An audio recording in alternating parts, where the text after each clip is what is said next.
You know that little boys aren't supposed to go into strange rooms with men they just met, right? When I was 10, I knew this too, but I was a huge video game nerd. In the 1980s, if you wanted to play video games, you had to go to the arcade in the mall. The arcade had a wide array of video games in the lobby area, but the best games were hidden in a secret room at the back of the store. I had heard about it from the other boys at school. They said that if you spent a lot of time, and quarters, playing video games on the main floor, the owner, Stanley, would take you into the back room where the secret games were kept. The guy said that Stanley got access to the arcade games months before they came out. It was also rumoured that there were some games in the back room that were too risque for the main floor. Weird underground video games from Japan that involved sex and gore. I had been coming to the arcade with my friends for over a month, but Stanley never showed any interest in me until I came by myself one day. You have to understand that this was a safe, quaint college town in the 1980s. Things were different. Mums would drop their kids off at the mall, armed only with stern warnings about talking to strangers, and leave them there for hours. Everyone did this. It wasn't neglectful. I was playing Street Fighter when Stanley approached me. "You've spent a lot of time at that game." I was a little shocked that he was right here. I'd seen him around the store, but never this close. It was like seeing a celebrity in person for the first time. "Yeah, I've almost gotten a high score 3 times, he asked. "Do you want to play some other games in the back?" And that was it. It was like he had asked me if I wanted $1 million. I backed away from my game, right in the middle of a hard level, and said, "Yes," right away, no hesitation. That's how stupid I was. As he led me back through the game lobby, he asked, "Has anyone told you about the back room?" I didn't want to get anyone in trouble for telling the secret. He promised that they wouldn't get in trouble, he just needed to know who it was. I gave him Jonathan Blakely's name. When we entered the back room, I felt a pang of disappointment. I quickly scanned the arcades along the wall, but didn't see anything particularly salacious. A few older games. 1 or 2 that had recently broken were removed from the game floor. There were 3 separate doors to some further rooms on the side. I guess there might be bathrooms or an office area. There was also another boy about my age in the room. He was playing one of the Wild West shooter games. Stanley walked me over and introduced the boy as Ian. Ian greeted me with a casual, "Hey," and a smile. He lowered his red plastic gun, looked at Stanley and said, "Now that there's another kid, can we play that special game?" Stanley nodded his head slowly and deliberately. Yes, we could play that special game. Ian grabbed me by the arm and said, "You're gonna love this one. I've heard all about it." Stanley asked if I wanted to play this special game. Yes, I wanted to play. Stanley told me to wait while he grabbed Ian by the shoulders and led him into one of the side rooms. He closed the door behind them and I waited. Stanley hadn't given me any instructions. Were they going to be 1 minute or 20? Was I allowed to play the other games while I waited? I couldn't exactly process what was happening, so I just stood there staring at the closed door with Stanley and Ian inside. I listened very carefully and I thought I heard their voices behind the door. Maybe some jostling? After a few minutes, Stanley bounded out of the room and said, "Okay, let's get you set up in your cockpit." I was so impressed. I'd seen a picture of a cockpit simulator in a gamer's magazine, but I never thought I would get to play one. Stanley opened a different door next to the one Ian had gone into. He motioned for me to go inside.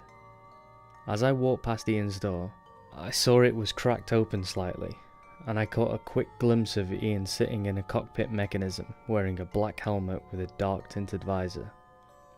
A similar mechanism waited inside my room. I climbed into the chair and Stanley adjusted the safety harness straps around my chest. He put a black helmet over my head like a real fighter pilot wears. It took him a while to get everything properly adjusted. I sat in a large metal frame with a well-padded seat and a monitor in front. Overhead fluorescent lights illuminated the room. The chair had joystick-style controllers at each hand. Stanley left me alone in the room and closed the door behind him. Then the game started. I heard Ian's voice through the helmet speakers. He asked, "Hey, can you hear me?" Yes, I could hear him. It was really cool, like walkie-talkies. But the graphics were much less impressive than the rest of the setup. Unambitious green squares and circles floated around on a simple black background. I giggled and told Ian that I could probably draw something better on my Commodore 64 at home. The green lines began rotating as a woman's pre-recorded voice came through the headphones. She said, "Player 1, you are the trigger man. Pull the trigger before the countdown. You do not want to fail." The screen displayed a 15 in big block letters. Then it changed to 14, then 13. The countdown was on. My favourite type of games are the ones that don't make any effort to explain themselves. You just figure them out as you go along. "Who's player 1? I asked. Ian didn't know. When I grabbed both joysticks, I was surprised that they didn't swivel, and they each only had one button. I clicked the buttons. The voice continued counting down. 8, 7. "I don't think I'm player 1, I told Ian. "My trigger doesn't do anything." Ian said, "I'm trying." And halfway through his sentence, I felt a jolt of static electricity run through me and I yelled, "Youch!" Ian called through the headphones, "Are you okay?" I responded, "No, something's messed up with my seat. I got shocked when you did that." After the shock, the counter reset to 15 and began counting down the seconds again. And then louder I yelled, "Stanley, this is broken." The timer was at 10. My safety harness wouldn't unlock. Ian started protesting too. "Hey, Stanley, something is wrong with this machine. It accidentally shocked him." 7, 6, 5. Between calling the numbers, the woman's computer voice said, "The game must go on. You do not want to fail." 3. Youch! The shock was even bigger this time. 15, 14. The first shock didn't really hurt, it just scared me. This one actually stung. I kept trying to unbuckle the seat. "Ian, it shocks me when you push the button. The shocks are getting bigger, don't push it anymore." And then much louder I yelled, "Stanley, I want out!" Ian promised that he wouldn't shock me anymore. 6, 5. "The game must go." "Stanley, let me out!" I yelled. 3, 2, 1. Another shock came. Stronger than the previous two. "I didn't do that one," Ian called out. And when the computer made the noise that every 80s arcade game makes when your turn is over. Wah-womp! I breathed a sigh of relief, but only for a second. "Player 2, you are the trigger man. Pull the trigger before the countdown. You do not want to fail." 15, 14. Ian had figured out the real nature of the game before I did. He pleaded, "Please don't pull the trigger." But I was still in denial. I said, "Maybe it was a malfunction with my unit. Maybe it won't shock you if I pull the trigger." Ian said it couldn't be a malfunction. I kept bargaining.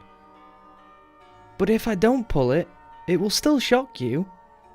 He responded, "Yeah, but then we can take turns taking the shot. It's not fair for one person to take all the shots." 5, 4, 3. "Maybe it won't shock you," I said. I squinched my eyes and squeezed the trigger as Ian yelled in pain through the headphones. I could tell from his screaming that his shock was as bad or worse than either of the ones that I got. The countdown started over again. "That hurt.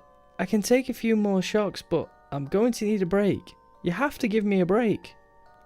I waited until the last possible nanosecond before pulling the trigger, but I pulled it. "Ah!" yelled Ian.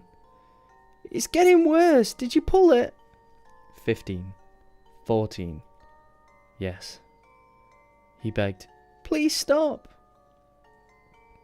As a 10-year-old, I had a surprising grasp of the game. I was terrified, but I knew what had to be done. I said, if I give you control, how do I know you won't keep pulling the trigger? If I lose control, you'll keep shocking me to protect yourself. Then I would be the one begging you to switch control. You could shock me to death. 6. He pleaded, I won't. I promise, I won't. I gave you control earlier.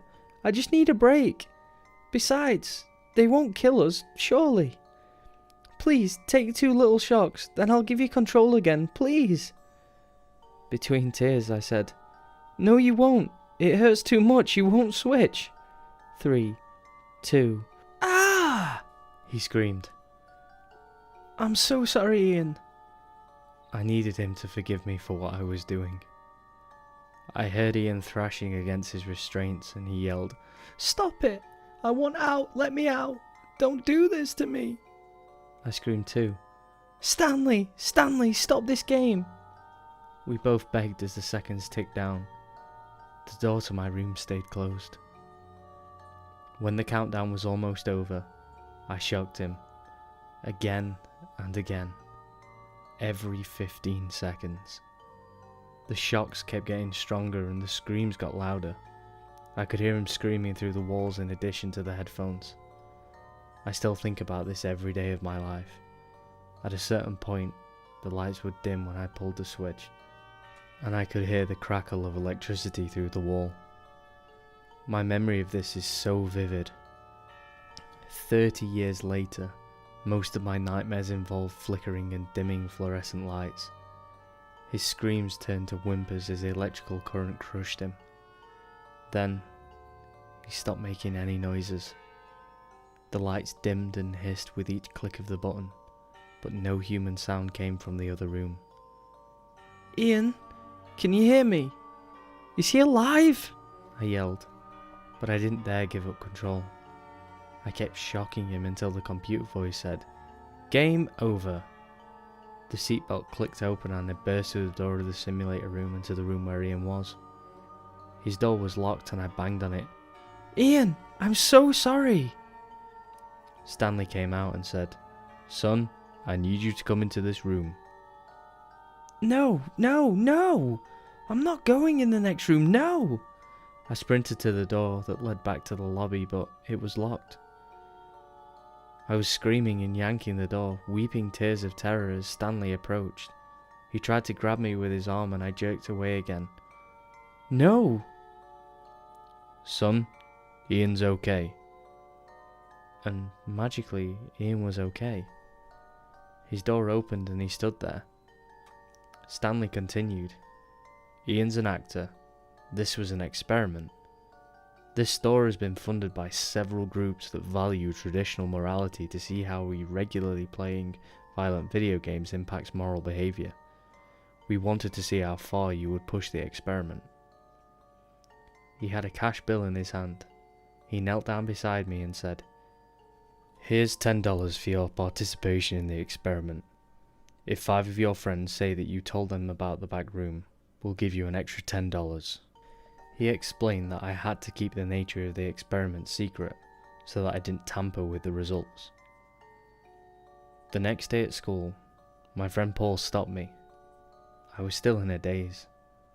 I was still in shock. He didn't seem to notice.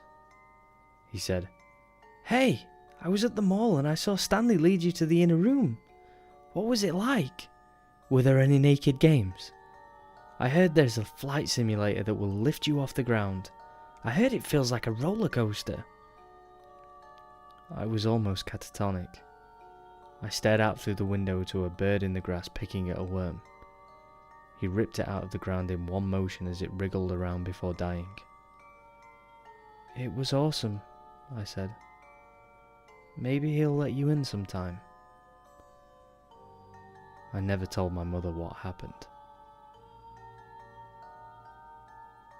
Hey guys, and thank you once again for listening to the latest in my CreepyPasta series.